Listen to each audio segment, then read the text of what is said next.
Continuamos en nuestro día número 72 de la lectura cronológica de la Biblia.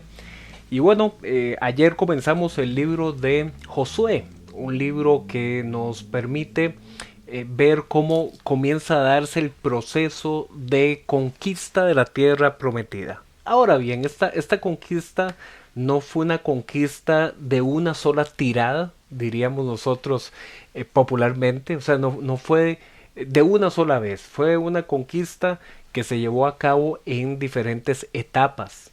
Recordemos que los israelitas se estaban moviendo como una sola unidad militar, es decir, el pueblo acampaba junto con sus soldados. Esto fue sumamente significativo para los acontecimientos que vamos a ver el día de hoy con la caída del muro de Jericó, donde participaron los soldados y participó también el pueblo, pero no participaron en una lucha armada, participaron bajo la guía de Dios. Entrando en materia propiamente en Josué capítulo 5, recordemos que nos habíamos encontrado en el caso anterior que el pueblo había pasado en seco y eh, una prostituta, Rahab, había ayudado a los espías israelitas y ella les pidió que le perdonaran la vida a ella y a su familia. Ahora entonces en el capítulo 5 se nos dice que los reyes amorreos, es decir, los reyes de las ciudades que se encontraban más o menos en la zona central del área cananea, habían escuchado de la fama del pueblo de Israel y comenzaron a sentir miedo de enfrentarse a ellos. Pero antes de entrar en batalla había un par de cosas sumamente importantes que el pueblo tenía que hacer para que ellos lograran consolidar su identidad como pueblo de Dios en pacto. Y había entonces, antes de continuar en la batalla y tomar posesión de las ciudades, había que practicar el acto de la circuncisión, es decir, cortar la piel del prepucio en los varones. Y entonces Josué le hizo la circuncisión a todos los hombres de Israel que habían cruzado el río Jordán, ya que esta nueva generación no había recibido esta señal en su carne, esta señal en su cuerpo. Y por eso al lugar donde ellos practicaron la circuncisión y se quedaron acampando para recuperarse por el dolor de la herida de la circuncisión, a ese lugar le pusieron Gilgal, que significa algo más o menos como equitado. Y era una forma de que ellos recordaran que ahí el Señor les quitó la piel del prepucio, pero además era una forma de quitar el último recuerdo que ellos podían tener de Egipto, porque los egipcios eran incircuncisos y ahora ellos, al tener la circuncisión, se quitaban ese último vestigio de lo que era la herencia, el recuerdo de Egipto.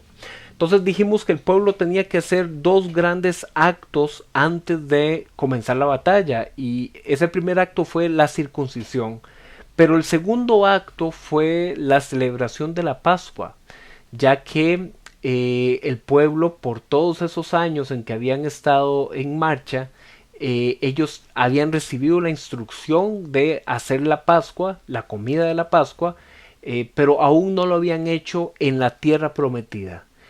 Ahora sí, ellos efectuaron propiamente la Pascua, y esto significó un hecho sumamente importante, porque al día siguiente, después de que comieron la Pascua, dejó de caer el maná del cielo. Y a partir de ese momento el pueblo debería comenzar a alimentarse de los frutos de la tierra de Canaán. Josué aquí tiene una epifanía. Epifanía significa una manifestación de Dios por medio de algún elemento visible. Y en este caso el elemento visible, que era como una forma de representación de la presencia de Dios, fue por medio de encontrarse con el comandante del ejército de Yahvé, o el jefe de los ejércitos de Jehová. ese jefe se presenta como un ángel con apariencia de hombre y que llevaba una espada desenfundada en la mano y que le ordenó a Josué que se quitara las sandalias porque en ese momento él estaba en suelo santo.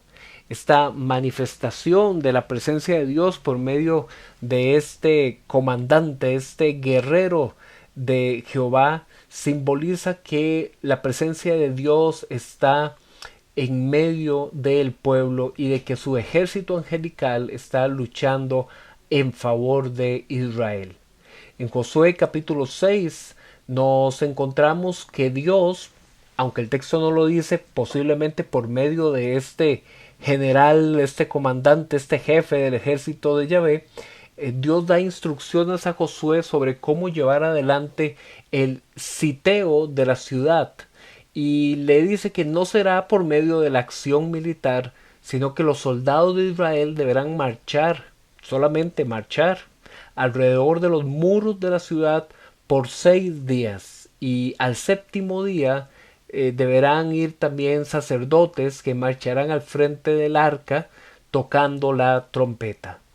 Luego, al séptimo día, darán no una, sino 7 vueltas alrededor de la ciudad y al final de la séptima vuelta el pueblo gritará con toda su voz y caerán los muros. Y esto quizás que es una escena que les resulta a ustedes muy familiares porque hay mucha música, muchas canciones que tienen que ver con esta escena de los muros de Jericó cayendo cuando el pueblo gritó. Es toda una escena que nos recuerda que no es por espada, no es por ejército. Israel no iba a vencer por su fuerza militar. Israel iba a vencer porque Dios estaba con ellos.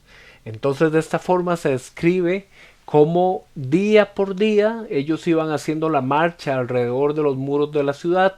Los soldados iban en un grupo al frente, en el centro iban los sacerdotes con las trompetas y el arca del pacto y había otro grupo resguardando la retaguardia. Y en todos estos recorridos siempre iban sonando las trompetas.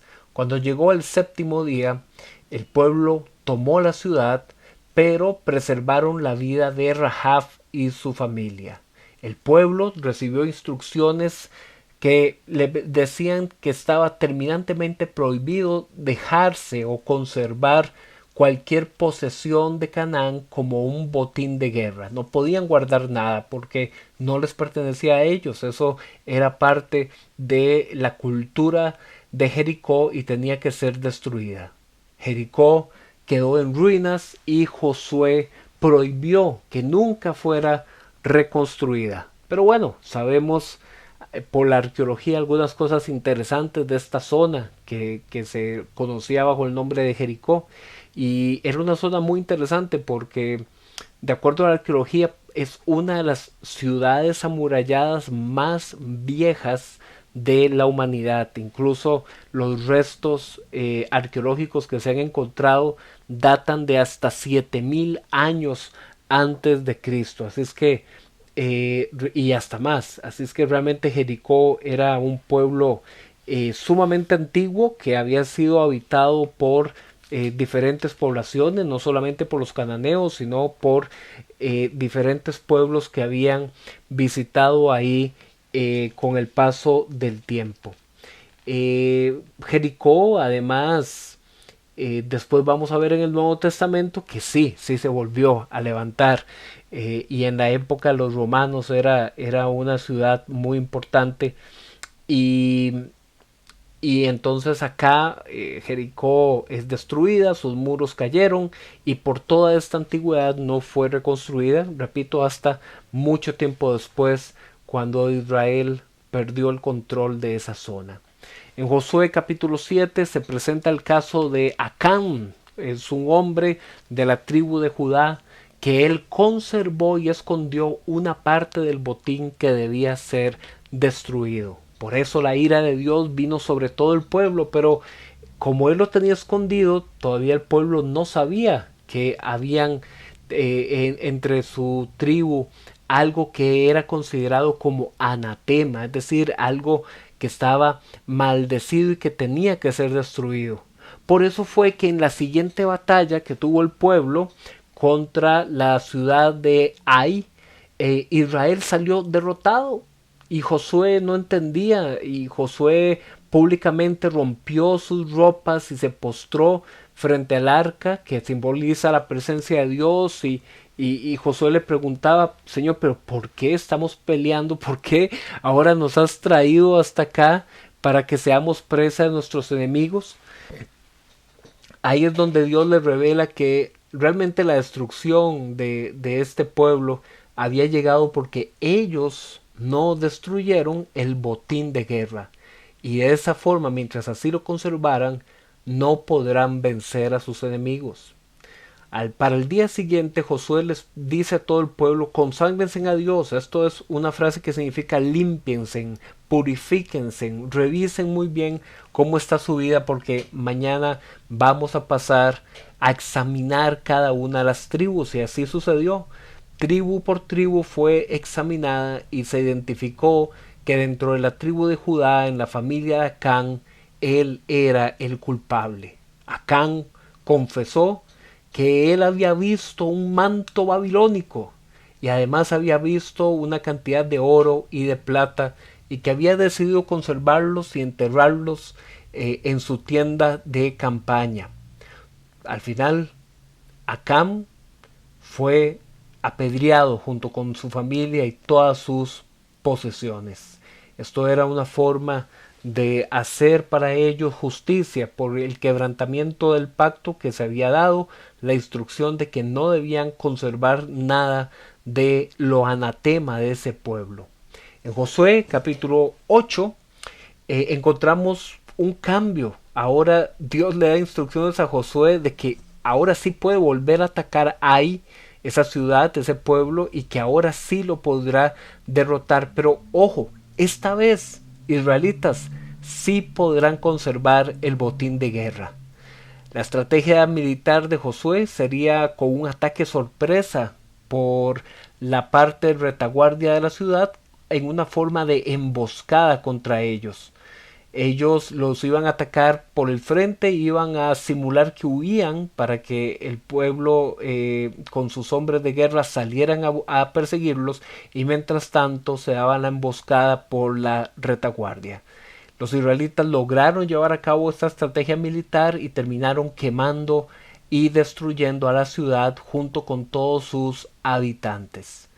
Después de la batalla y de la victoria contra los hombres de Ai, Josué levantó un altar de piedras en el monte Ebal, o bueno, al pie del monte Ebal, y en ese altar de piedras grabó toda la ley de Dios que había recibido por parte de Moisés. Entonces es muy posiblemente que quedara ahí grabado el libro de Deuteronomio, por lo menos desde el capítulo 5 hasta el capítulo 26 que habíamos visto anteriormente. Después el pueblo que había llegado hasta esa parte del monumento de piedras se dividió en dos partes: una para irse al monte Gerizim a proclamar bendiciones, y la otra parte al monte Ebal para proclamar las maldiciones si ellos fallaban al pacto. De esta forma cerramos con nuestra sección de hoy. Seguimos mañana comentando sobre estas etapas de la conquista de Canaán. Nos vemos.